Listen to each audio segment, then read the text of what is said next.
Hello friends, আবার চলে এসেছি তোমাদের সাথে একটা ছোট্ট মিনি ব্লগ নিয়ে। তোমরা তো জানোই আমার বন্ধুর দিদির বিয়ে ছিল, তো সকালের ব্লগটা তোমাদের সাথে শেয়ার করেছি। এবার আমরা সবাই মিলে সেজে গুজে চলে এসেছি রাত্রেবেলা। দেখো, সকালে যে জায়গাটা তোমাদের দেখিয়েছিলাম, রাত্রেবেলা পুরোটাই আলাদা লাগছে। এই যে ব্রাইড, আমি আর মা সেজে গুজে রেডি হয়ে চলে গেছি।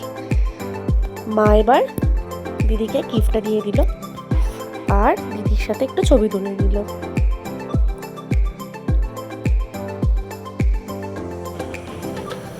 আমিও এবার চারিপাশটা ঘুরে ঘুরে দেখছিলাম যে স্টার্টারের কাউন্টারটা কোথায়। তো তোমাদেরকে সকালবেলা এখানটা শেয়ার করেইছিলাম যে কেমন লাগছে, রাত্রেবেলা দেখে নাও আরও সুন্দর লাগছে। তো অবশেষে আমি স্টার্টারের কাউন্টার খুঁজে পেয়ে গেছি। তো স্টার্টারে ছিল ফার্স্টে বেবিকর্ন, দেন ছিল তোমার ফিশ বল, দেন হচ্ছে চিকেন কাবাব আর কফি, যেটা তোমরা আগে দেখিয়ে নিয়েছো। তো মা ফার্স্টে স্টার্টারগুলো নিয়ে একটু টেস্ট করে দেখছে যে কেমন হয়েছে।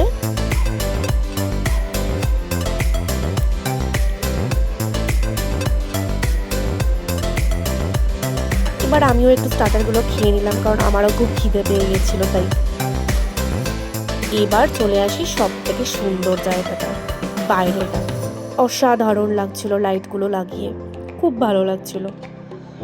তো এরই মাঝে আমার শরীরটা একটু খারাপ হয়ে গেছিলো, তো আমি আর বেশি ফটো টটো তুলতে পারিনি। তো আমি সোজা চলে গেছিলাম ডিনার করতে, খুব তাড়াতাড়ি ডিনার করে ফেলি। তো মেনুতে ফার্স্টে ছিল ফিশ বাটার ফ্রাই, কাসন্দি আর স্যালাড সস। ফিশ বাটার ফ্রাইটা খুব সুন্দর খেতে হয়েছিল, একদম পিওর ভেটকি মাছের। দেন ছিল কড়াইশুঁটির কচুরি, আর তার সাথে ছিল চানা মশলা। দেন আসলো ভাত আর ভেটকি মাছের পাতুরি। ভেটকি মাছের পাতুরিটা থেকে এত সুন্দর একটা, পুরো সর্ষে একটা খুব সুন্দর গন্ধ বেরোচ্ছিল। আর এমনিতেও আমি ভেটকি মাছের পাতুরি খেতে খুবই ভালোবাসি। টেস্ট করে দেখলাম কেমন লাগছে, দেখলাম খুব ভালো হয়েছে। এরপর চলে আসছে স্টোভ টপার মাটন।